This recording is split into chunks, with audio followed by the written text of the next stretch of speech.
For most of my life, I kept one part of myself folded away, tucked into drawers and boxes, hidden behind a wall I'd built brick by brick since middle school. I got good at it. Good enough that nobody around me ever suspected there was anything to find. But the day I signed the lease on my own studio apartment, 3 weeks after graduation, that wall started to feel less necessary. For the first time, there was no one down the hall who might walk in unannounced. I spent that first evening unpacking, and somewhere around the fourth box, I stopped pretending it was just clothes and jewelry I was organizing. It was a whole collection I'd been quietly building for years, pieces bought with cash, hidden in the trunk of my car, smuggled into my old bedroom one at a time.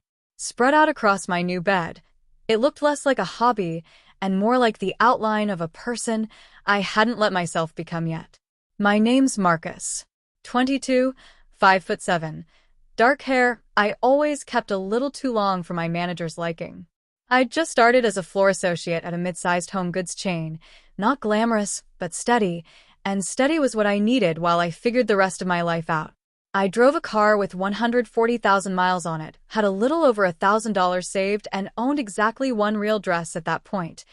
Navy blue, slightly too big in the shoulders, bought online with a return window I let expire on purpose. I didn't have a sister to teach me any of this. My mother wouldn't have known where to start even if I'd asked, and I wasn't ready to ask. My cousin Devin was the closest thing I had to family my own age, and he had absolutely no idea what he was about to walk into. He showed up that first weekend with a pizza box and a six-pack, no warning, using the spare key I'd given him for emergencies. I heard the lock turn just as I was refolding a blouse into a drawer, and I didn't have time to do anything but freeze. Figured you could use help unpacking, Devin said, stepping in. And then he stopped in the doorway, looking past me at the open box on the bed. I felt my whole body go cold. It's not. I can explain. Marcus. He was smiling, not laughing, just smiling. Like something had finally clicked into place. You've had a padlock on that storage bin in your old closet since we were like 16. I always figured it wasn't comic books. You knew. I suspected. He set the pizza down and came further into the room, picking up a pair of earrings off the bed like he was examining evidence. I never said anything because it wasn't mine to bring up. But since we're here, I'm not going anywhere if that's what you're worried about. I sat down hard on the edge of the mattress. Years of carefulness, years of double-checking locked doors and timing my drives to the mall for hours nobody would recognize me, and it dissolved in about 4 sentences. I always wanted a little sister, Devin added, dropping onto the bed beside me. Guess I basically got one.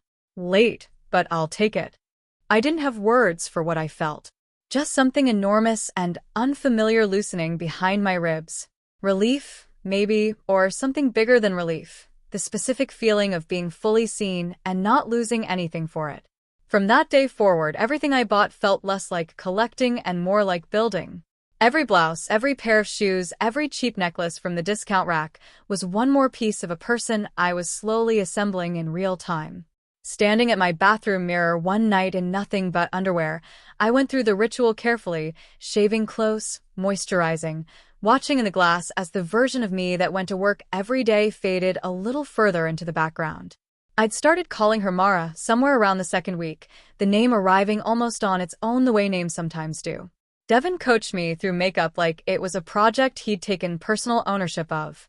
My first attempt was rough, uneven, too heavy on the blush, eyeliner smudged into something closer to a bruise than a wing. The second try was better. By the third, I did the whole thing without a single piece of guidance, and when I turned around, Devin just grinned from the doorway. There she is, he said. Go on, let's see the whole thing. I worked through the routine on my own that time. Foundation blended smooth and even, cool gray shadow swept into the crease for depth, a thin dark line along my lash line, 2 coats of mascara, a soft rose blush last, just enough to make the whole face look alive instead of flat. Devin studied the finished result and nodded, impressed.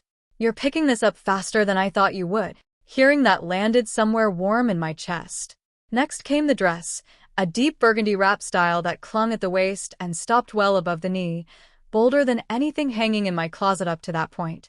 Devin zipped it up the back, Swapped my plain studs for a pair of dangling gold earrings, added a thin chain necklace, and finished the look with a pair of heels I'd bought 2 sizes too optimistic and had been practicing in around the apartment for a week.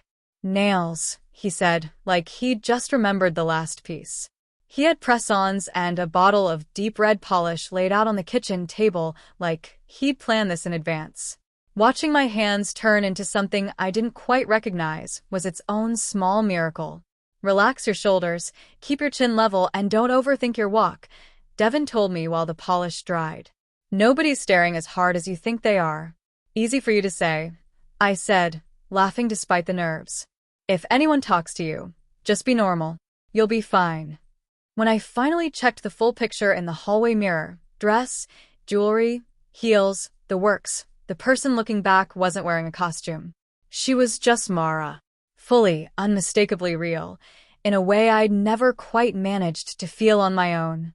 Living as Mara full-time wasn't realistic yet, not with rent to pay and a job that required a very different uniform. So I collected the moments where I could, quiet evenings, the occasional weekend when Devin came by, and told myself that one day the ratio would flip. Devin checked in often at first, then less, as his own life picked up speed. Around the same time, a coworker named Priya started becoming a bigger fixture in mine. Long phone calls that stretched past midnight, conversations that left me smiling at my ceiling long after we'd hung up. Then work reshuffled everything. I got rotated into the returns and receiving department for a few weeks of cross-training, mostly logging inventory, restocking shelves, unglamorous work. One slow Tuesday, I noticed a section stacked with open returns waiting to be written off. What happens to all this? I asked my shift lead.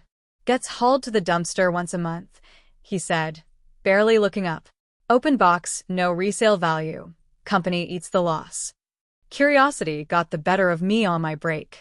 Most of it was exactly what he'd said, broken, unusable, not worth a second look. Then, near the bottom of one bin, I found a sealed inner pouch that hadn't actually been opened, a pair of silicone breast forms, returned in the outer box but never touched. My pulse spiked. I set them aside, telling myself I'd decide what to do about it later. I didn't end up leaving them behind. That night, trying them on for the first time, something shifted that I hadn't expected. The weight, the natural give, the way my silhouette in the mirror finally matched something I'd been picturing in my head for years. The color was close enough to my own skin that I could finally wear necklines I'd been avoiding. I stood in front of that mirror longer than I'd like to admit, just looking. A couple of weeks later, I got called into the store manager's office, and my stomach dropped the way it always does before any unscheduled meeting. I assumed it was a scheduling issue, maybe a complaint. Instead, she slid a folder across the desk. Every department you've rotated through this quarter has posted better numbers, she said. Receiving cut their write-off rate in half since you started flagging misfiled returns. Corporate noticed. I sat there, waiting for the catch. We're restructuring women's apparel next month, she continued. The current manager's retiring, and I want to offer you the position. I blinked. I don't really have a background in. She turned her monitor toward me before I could finish. Security footage, time-stamped from a mall 2 towns over, showed a customer trying on dresses, checking earrings against her reflection, completely unaware of the camera. It took me a second longer than it should have to recognize the woman in the footage was me. Heat rushed straight to my face. I can explain. You don't need to, she said, and there was no judgment in her voice, only something closer to certainty. That's exactly why I want you running that department. You understand the customer better than anyone else on this floor ever could. I sat frozen, waiting for a punchline that never came. One more thing, she said. What name do you go by? Off the clock. My throat tightened. Mara. She nodded like that settled something. Then that's the name going on your new badge. See you Monday, 8 sharp. I left her office in a daze, still not entirely sure the last 10 minutes had actually happened, holding on to the strange, weightless certainty that my life had just quietly turned a corner I never saw coming.